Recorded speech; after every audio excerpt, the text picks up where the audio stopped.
We think long and hard before we report on security failures that terrorists could take advantage of. But what we found in New York in the city subway system is no secret. It is a giant vulnerability that seems to be the result of politics, finger-pointing, and indifference. New York has done a lot to make itself safer.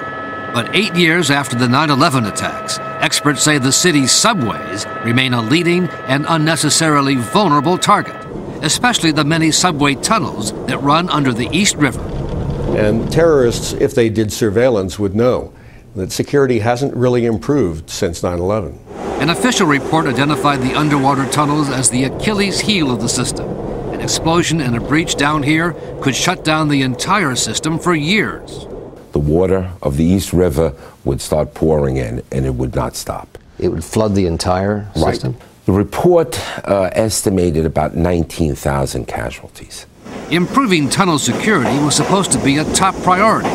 And 4 years ago, the agency in charge announced a state-of-the-art surveillance system from Lockheed Martin at a cost of more than $200 million. It will give us an alert that we can respond and hopefully prevent an attack from happening. Lockheed Martin's system was supposed to be in operation last year, but today...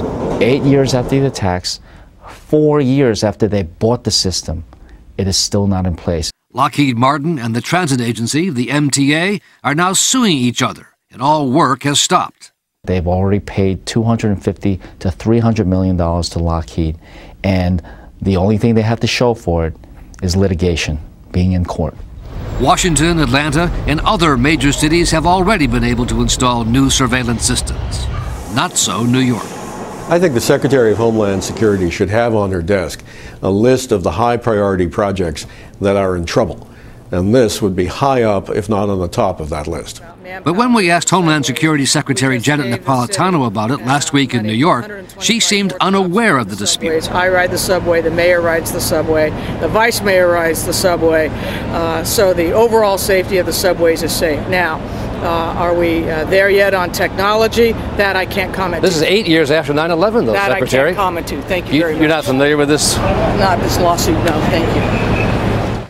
The Transit Authority and the Lockheed Company blame each other, of course, for the failure to finish the system. Lockheed saying its workers couldn't get access to the underwater tunnels, and the Transit Authority saying Lockheed's system didn't work. But there have been steps to harden or strengthen the tunnels to withstand a blast. Still, the bottom line is security improvements officials said were essential are still not in place, Robin. Can we learn from others who have transit systems across the world? Yes, for example, in London, they have floodgates they installed during the Blitz. So if there's an explosion under the Thames, they shut off the tunnels. Not so here. A lot of improvements that could have been made have not been made, caught up in politics and the usual New York government what do you want to call it? I don't want to use the right word, but exactly. Just the bureaucratic delays and struggles to get things done as they fight over contracts. All right. Well, thank you for your investigation, Brian, as always. Appreciate that.